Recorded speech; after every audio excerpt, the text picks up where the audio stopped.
Hello everyone, welcome to Analog IS Current Affair Analysis for 18th of March 2021. In this video, we'll be discussing these issues. This article, which is about the Development Finance Institution and the comment made by Mr. K.V. Kamath, the former president of the New Development Bank, brings us to the notice about the fact that we need development finance institutions in our country, and we need them in a new format unlike the ones we have seen earlier. Now, what is a development finance institution?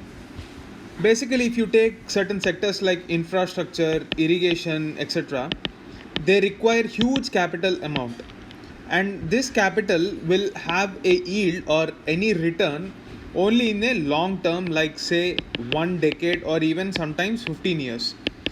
Say for example, you need certain amount of money for operating huge infrastructure projects, like consider Hyderabad Metro Rail Corporation, or HMRL is Hyderabad Metro Rail Limited. This special purpose vehicle was created as a public private partnership, and L&T pitched in this particular project because it was beneficial to invest in HMRL. But at the same time, you also have to remember that the gestation period, or the kind of time required for implementing and getting the money back, is going to be very huge, like spread over a period of 30 to 40 years. So these kind of projects where there is a requirement of huge investment, at the same time the gestation period of these projects is marred by a lot of problems like land acquisition or any governmental policy change. All the risk will have to be borne by the players who are bidding for these projects. The fact that these development finance institutions cater to this particular set of projects makes them different from our normal banks. If the companies which are bidding to participate in an infrastructure project are taking loans from banks, it is simply not viable, because these banks mobilize funds from people who invest the money for short to medium term, say somewhere from 1 to at max 5 years. But these projects have minimum 7 to 10 years as the gestation period. So how will they generate sustainable revenue? So in this case, what happens is maturity mismatch. That is, suppose a person invests an X amount of money for a period of 5 years. Now, if banks utilize that money, they have to give the principal amount after 5 years. But if the same bank invests it in a project which has a gestation period of 10 years, there will be a maturity mismatch. This is the case. So this has been the problem.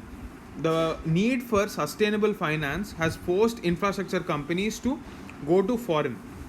Now, this excessive dependence on foreign capital has actually hampered India's infrastructural development. The reason why a lot of companies which are into this infrastructure domain go to foreign funds is because they can't get cheap funds, that is, funds at lower interest in our country. Normally, in other countries, the way infrastructure companies raise money is either through financial markets or through development finance institutions. In India, financial markets are not that deep enough because common man does not have the kind of literacy required for investing in financial markets. At the same time, the development finance institutions have not been up to the mark. In the past, we have had many development finance institutions, say for example ICICI, we have had IDBI. All this came forward. ICICI in fact had World Bank backing, but none of them actually materialized with the vision that they were created. Eventually, they became universal banks, and the purpose with which they were created is no longer relevant in their particular mandate. So this year, after the pandemic, the government has created something called the National Infrastructure Pipeline. And according to the vision laid down as per this national infrastructure pipeline, we need up to 102 lakh crores over the span of next 1 decade. And for this to happen, we either have to look at the private sector, or we have to look for foreign capital, that is FDI.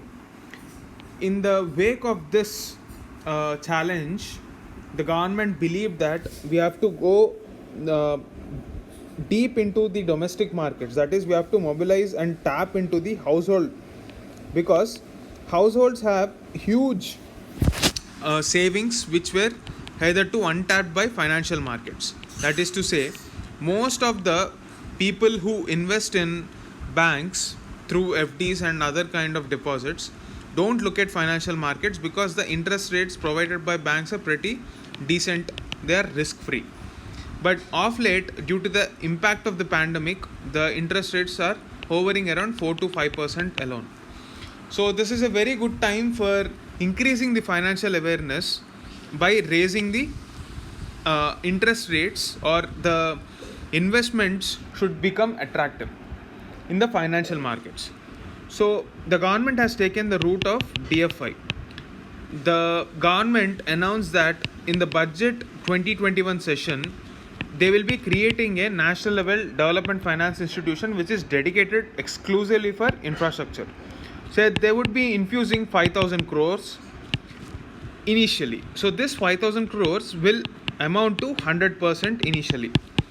As time passes, the government will reduce its stake by giving initial public offering in the market, that is it will raise equity. So this 5,000 crores would eventually become just 20% of the stake. So it aims to raise almost 20,000 crores from the markets. The reason why the government wants to take this route is because this gives certain credibility.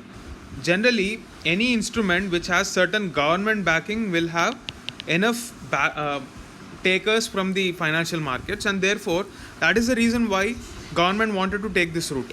So if there is government backing for this particular fund, there will be more and more number of investors who would be investing in this. So the long term capital that is required for infrastructure would be raised through this fund. But the question that we are asking here is, how can we ensure that there is enough return? How can we make it attractive enough? That is where the government must play an active role by including certain clauses which increases the attractiveness of this particular instrument. That is what this author says. We have to reduce our dependence on FDI, because FDI is subject to market fluctuations, and if something happens, the stability of rupee will get affected, and it will decrease the value of rupee, and therefore our economy will be at loss. Second problem is, in our economic survey we have talked about the sovereign ratings problem. Sovereign ratings are nothing but the investment ratings given by certain companies. That is to say, these companies will decide whether a country is in a position to repay the interest for the investments made in that particular country.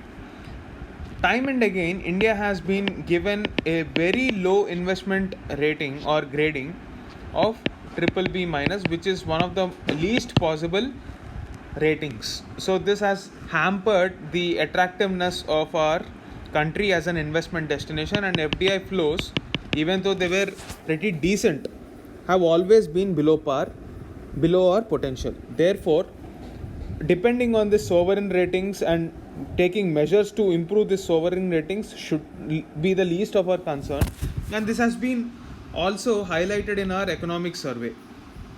So that is the gist of this article. The second article, titled A Hidden Pandemic, is about single-use plastic usage.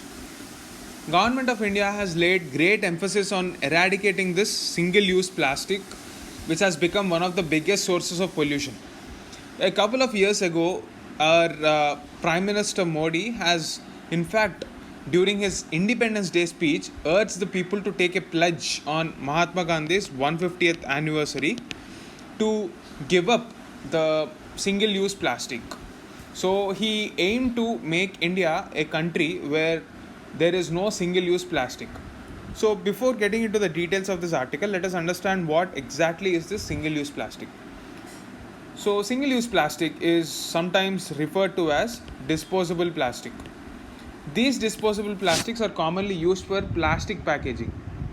They can be used as grocery bags, food packing, bottles, straws. That is to say, it is a very cheap and convenient way of packaging material. You just use it and dump it. But it has been causing a lot of havoc to the environment by entering into the food chain.